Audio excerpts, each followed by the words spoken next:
It's actually pretty good. Wait. Oh no. And here it is, you know what I'm saying. I told you so. That's me, LH Music. You know what I'm saying. With it's LH Music Time parody with That Color's Wrong.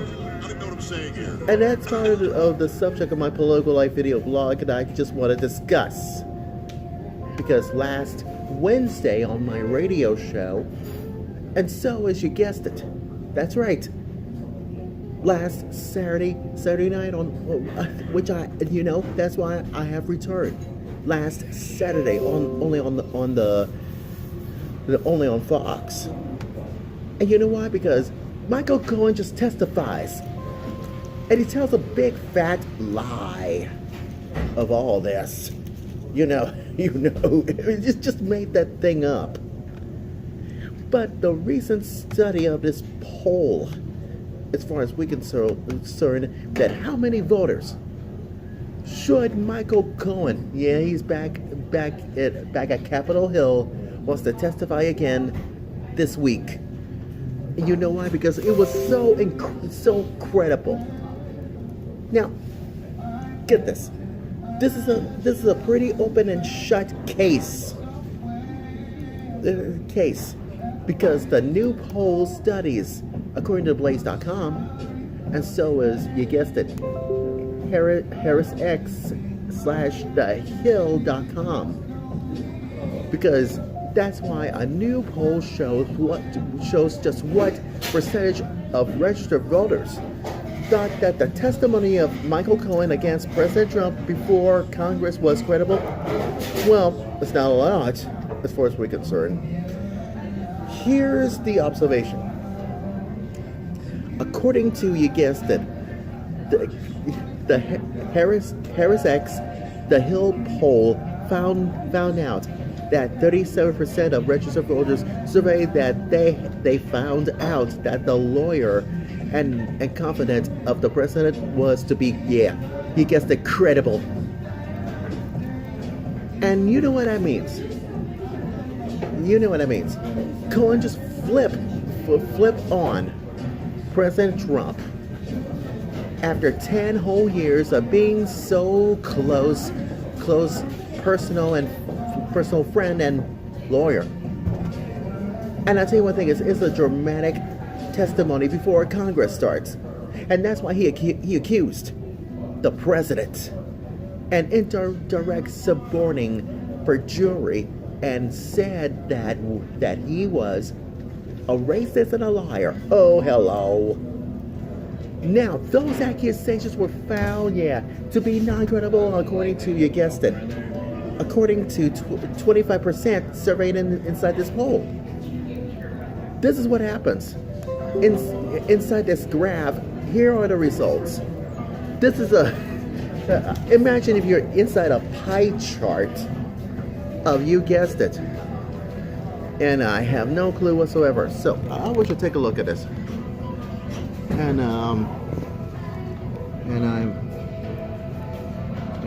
I gotta get closer.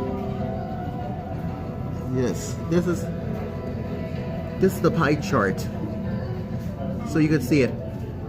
You see, this is no opinion, 39%. Then you guessed it, credible 37, and not credible at 25%. This will show you a pie chart, if you know what I'm saying. So here's why I don't believe that a slim plurality has, you guessed it, hasn't found out that the opinion on Cohen's credibility is, you guessed it, 39% of those surveyed. So this is not surprisingly inside the splitting image of the opinion fell along those partisan lines, with 58% of Democrats saying that everybody's found him credible. Then 15% of, yes, you guessed it, Republicans. As far as we're concerned, 15%. and I have no objection whatsoever. But Washington post this video on YouTube, and you might think it's so smart about, Michael Cohen. Listen to this exchange, if you will. If you will, you know what I'm saying. Or whatever happens.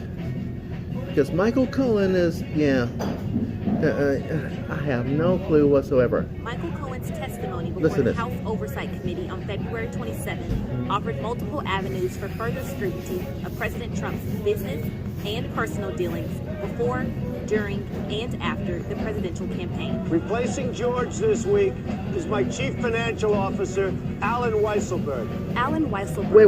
Alan Weisselberg. Chief Financial For your Officer. information, Alan Weisselberg, you know what I'm saying? What's he doing here? Inside this bubble, as far as we're concerned. But there's more. It has worked for the Trump family for decades. Cohen said Weisselberg was involved in a hush money scheme in 2016. The President of the United States thus wrote a personal check for the payment of hush money as part of a criminal scheme to violate campaign finance laws. He submitted a copy of a check signed by Donald Trump Jr. and Weisselberg to reimburse Cohen for paying off Stormy Daniels, the adult film actress who had alleged having an affair with Trump. Weisselberg was granted immunity for his cooperation in the federal investigation into Cohen in 2018. And why was Mr. Sekulow?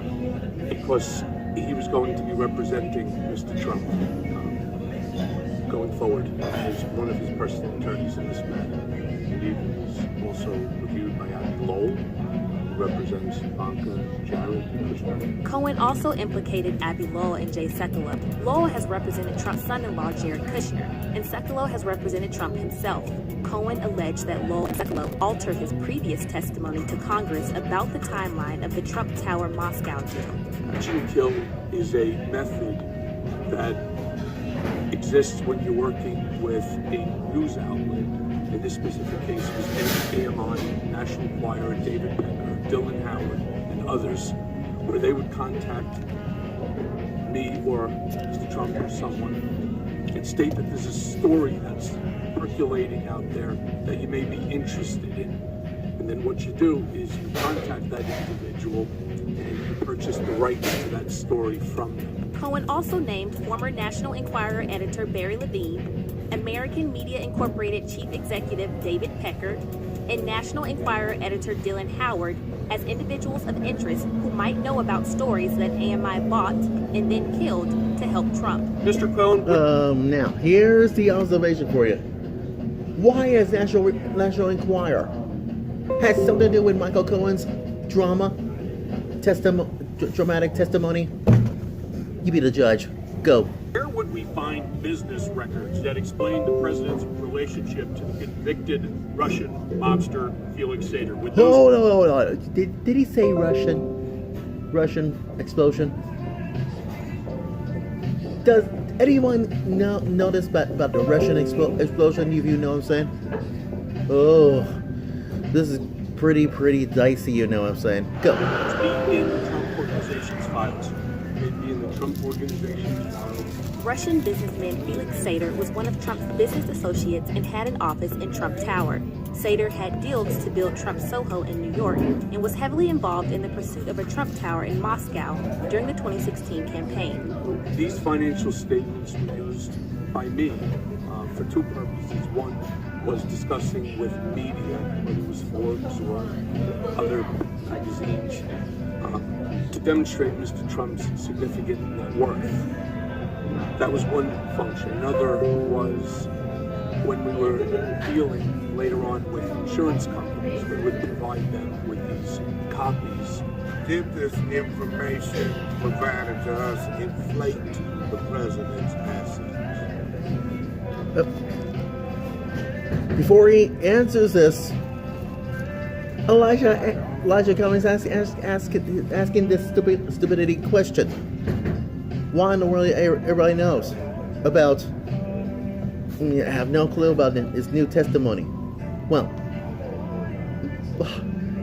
but finally, Michael Cohen says this. I believe these numbers are inflated. Cohen You see, he doesn't believe it. He doesn't even believe what everybody else says. But did you know the moral of my political life video blog story is this? Why you always made that stupid, idiotic thing up?